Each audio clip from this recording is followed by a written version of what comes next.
Bueno, yo quiero lo primero agradecer a Tirso que nos haya traído a Luis Gifford y así me lo hace más fácil a mí para hacer mi presentación. Así que... Bueno, un trocito de Luis Gifford. Espero que os haya gustado. Gracias. Bueno, pues aquí le tenemos a Luis Gifford y le encantaba pescar, ¿eh? Le encantaba pescar peces y le encantaba pescar pacientes que nos lo ponían difícil, ¿eh? Para él, las preguntas que se hacían los pacientes eran: ¿qué me pasa? ¿Cuánto tiempo voy a estar así? ¿Qué puedo hacer para mejorar? ¿Y qué puedes hacer tú, como fisioterapeuta, para que yo mejore? Estas eran las preguntas. Al final añadió una quinta, que era ¿cuánto me va a costar esto? Porque Gifford era de la privada y esa era la pregunta. Supongo que en la pública pasa lo mismo, ¿no? ¿Qué recursos voy a necesitar para ofrecer este tratamiento a los pacientes? El viaje profesional de Gifford era un viaje, él decía que era un viaje del dolor, sobre el dolor. Yo no sé si los fisioterapeutas que estáis aquí relacionáis el viaje profesional con un viaje del dolor. Yo en mi caso, hasta que le leí a Gifford, no hacía esa relación. Para mí era un viaje de acompañamiento a los pacientes, pero nunca habría dicho un viaje del dolor. A él el dolor le marcaba mucho y estaba siempre enfocado en los pacientes, ¿eh? Era investigador, tenía muchas inquietudes, pero lo que le movía sobre todo eran los pacientes. Siempre ese estaba ahí. Y sobre todo estaba muy mosqueado con no tener ningún resultado con esos soldados de guerra, que les llamaba él. Así que os presento a los soldados de guerra. Estos son los soldados de guerra. Cuando a un paciente soldado de guerra le dices ¿qué te duele? Y empiezas en el mapa corporal a marcar esas zonas de dolor, esto es un poquito lo que encuentras. He puesto mapas corporales desde Francia, mapas corporales desde Inglaterra, desde España, y parece ser que están por todas partes. Hoy en día sabemos que el 20%, en algunos sitios están diciendo 25% de los pacientes tienen dolor crónico. Es un dolor que tiene que ver con pérdidas de calidad de vida, depresión, miedo. Normalmente creemos que hay un mal manejo del dolor inicial y eso a veces nos lleva a cronificar esos dolores. Kinesiofobia, miedo a moverse. Lo del Toblerone de la compañera. Abandono de hobbies, incertidumbre, banderas amarillas. Son hiperfrecuentadores del sistema sanitario. Soledad, van dejando sus amigos, sus hobbies. Incomprensión. Un paciente con dolor complejo, Gifford decía que siempre tenía una vida compleja. Bajas laborales y muchas veces la vida pierde el sentido. Estos pacientes, 20-25% de la población, tienen un dolor que está relacionado con un mecanismo que se llama sensibilización central. Todos los dolores no son iguales. Podríamos clasificar los dolores de 3 maneras. El dolor nociceptivo, que es el que yo siempre digo a mis pacientes que es el que nos gusta a todos.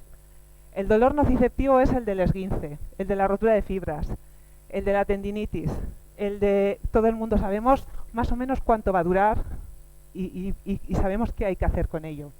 Son dolores que Gifford decía que nos hablaban en estos términos. Primero nos decían, no me muevas, que me acabo de hacer un esguince. Después decían, hey, ahora muéveme. Y al final esos dolores acaban diciendo, olvídame, y nos volvemos a movernos igual. Un paciente no se recupera hasta que se mueve normal, sin pensar. Si estás pensando en cómo moverte, según Gifford, no estabas curado. El dolor neuropático sería el dolor de las ciáticas. El dolor de cuando te coge el brazo entero y te dicen que viene del cuello, ese sería el neuropático. En el neuropático, ¿recordáis de la fiebre de Australia que nos ha comentado Tirso? Que estaban allí en Australia, David Baker y todos estos intentando movilizar esos nervios. Bueno, pues el dolor neuropático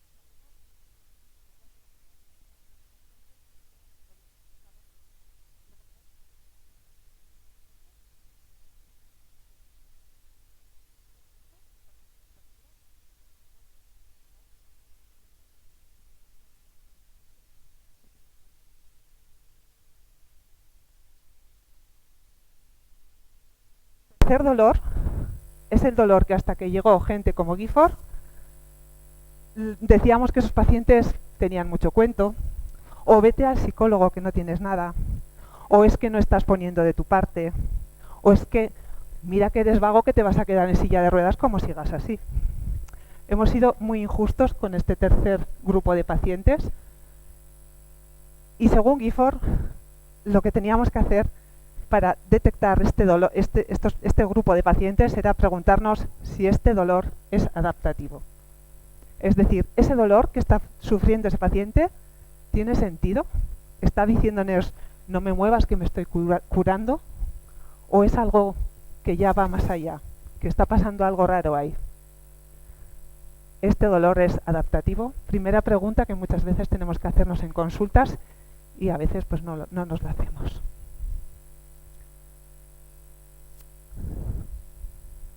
Aquí le tenemos a Gifford, Pain Revolution y el comienzo de un nuevo camino. Y de sentirse más cómodo. Para Gifford, en su viaje profesional hay dos puntos. Uno, sentirse más cómodo con esos pacientes de dolor y con esos tratamientos que ofrecía. Aparte del camino del dolor, era un camino de sentirse más cómodo. Y aquí os presento un poco dónde empieza este manejo del dolor. Como veis, años 90 casi, que es de cuando Gifford encuentra ese artículo de Patrick Wall, son los 90. Todo esto es lo que hemos utilizado los fisioterapeutas en nuestros abordajes. Tenemos desde abordajes que van desde la acupuntura, osteopatía, craniosacra, quiropraxia. Tenemos también abordajes que tienen que ver con ejercicio, por aquí abajo. Y aquí le tenemos a Maitland, ¿os acordáis de Maitland? Que fue a Australia a conocerle. Poco a poco, todos estos abordajes van uniéndose, sobre todo con el tema de Internet y con el tema de juntarnos los fisioterapeutas. Creemos que poco a poco iremos logrando abordajes más eficientes. Gifford siempre decía que aunque cuando vas a un fisioterapeuta te trata de puntos gatillo, con lo mismo vas a otro y no, es una contractura, vas a otro y te dice no, es que tu meridiano de... Entonces a veces nos volvemos locos con los fisios. Pensar siempre que nos estamos moviendo aquí y que poco a poco vamos buscando un camino más común. Gifford decía que tenemos que sentirnos cómodos con esta variedad, pero también irnos centrando en la evidencia científica, cada vez más abrumadora y muy, muy favorable para los fisios en este caso, porque muchos de nuestros abordajes tienen mucha evidencia científica detrás. Aquí tenemos el artículo de Patrick Wall. Para el que lo quiera ver, el que le cambió un poco la vida a Gifford fue este de aquí, Pain Mechanisms and Management. Y aquí otro de los artículos que le cambió la visión a Gifford, que era la de darse cuenta que la biología de la memoria y la biología del dolor tenían mucho que ver entre una y la otra. ¿Nos voy a poner el vídeo o hay tiempo? ¿Sí? Bueno, en la biología esta de la memoria está muy relacionada con los amputados. ¿Y qué tienen que ver los amputados con el dolor crónico? Pues dentro vídeo y os lo explico, ¿vale?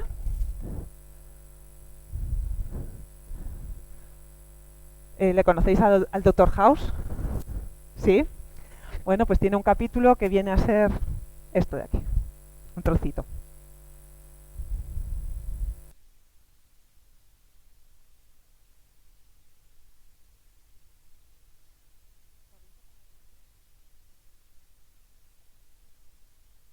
Bueno, entra el paciente, le habéis visto que le ha metido un analgésico y es un paciente que le está dando, mira, ¿le veis?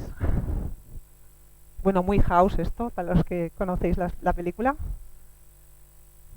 Le medio secuestra o le secuestra entero.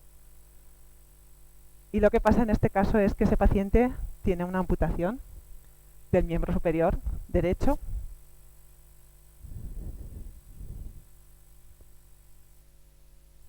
Vamos a probar a ver el sonido, ¿vale?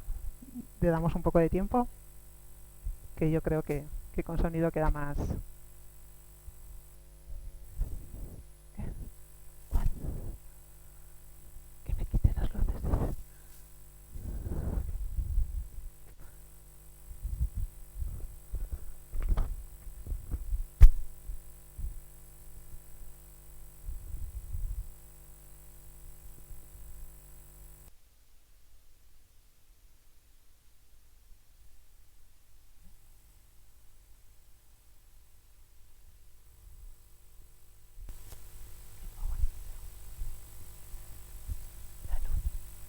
¿No hay sonido? Vale, pues seguimos entonces, ¿vale?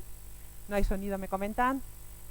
Bueno, es el caso de un paciente, le da ese analgésico, entra, se duerme, le ata, lo habéis visto. Y lo que pasa es que le ponen una caja de espejo. ¿Conocéis las cajas de espejo? ¿Todos? ¿Quién conoce las cajas? ¿Quién no conoce las cajas de espejo?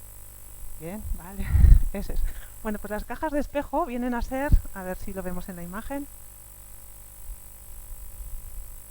es una forma en la que ese paciente que no tiene el brazo derecho, con la izquierda, tiene la mano izquierda puesta encima de la mesa y ve el reflejo de su mano izquierda en un espejo, ¿vale? De manera que él ve que tiene las dos manos, su mano y la del reflejo en el espejo. Y con esta terapia, lo que el Dr. House consigue, ¿le veis? Mete la mano amputada dentro de la caja.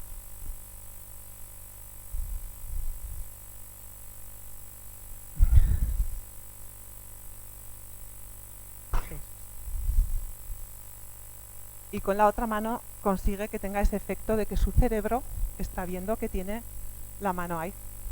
Esa mano amputada para su cerebro está existiendo ahí. Esta es una forma en la que se ha visto que la gente con amputaciones, estos miembros fantasma, estos dolores que suelen tener, desaparece o baja. ¿Qué está pasando ahí? Era una de las investigaciones que le llamaba la atención a Gifford, que era qué está pasando en esa mano amputada, que cuando pones un espejo y ven que hay esa mano, de repente se relaja. ¿Eso tiene que ver con la mano? Tiene que ver con el cerebro. Entonces ahí es donde Gifford veía que tenía algo que ver ese dolor, si esos pacientes con dolor crónico tenían algo que ver o no con esos pacientes amputados. Que hablándolo pues decidieron que sí, que algo había de eso. El procesamiento de la información en los cerebros tenemos dos vías, ¿vale? Puede ser una vía corta,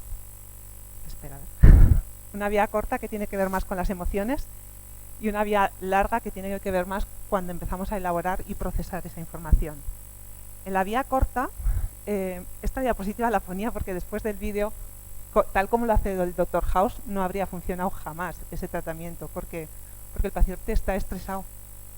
El paciente no está tranquilo, el paciente está ahí amordazado.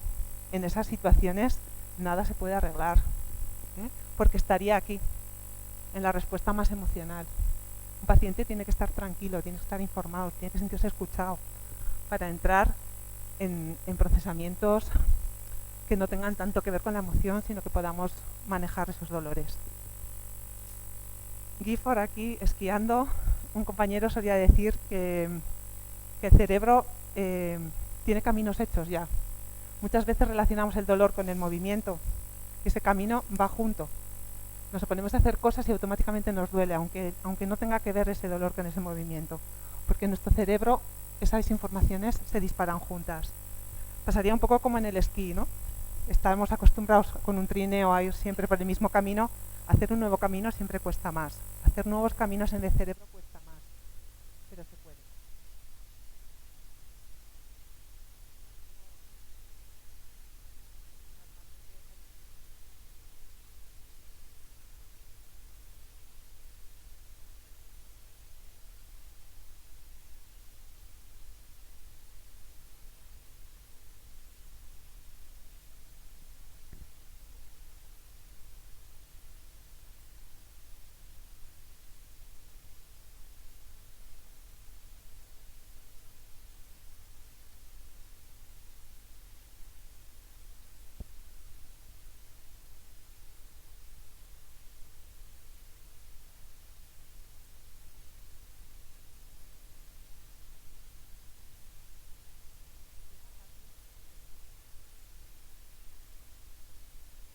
os dejo con mi compañera Inés.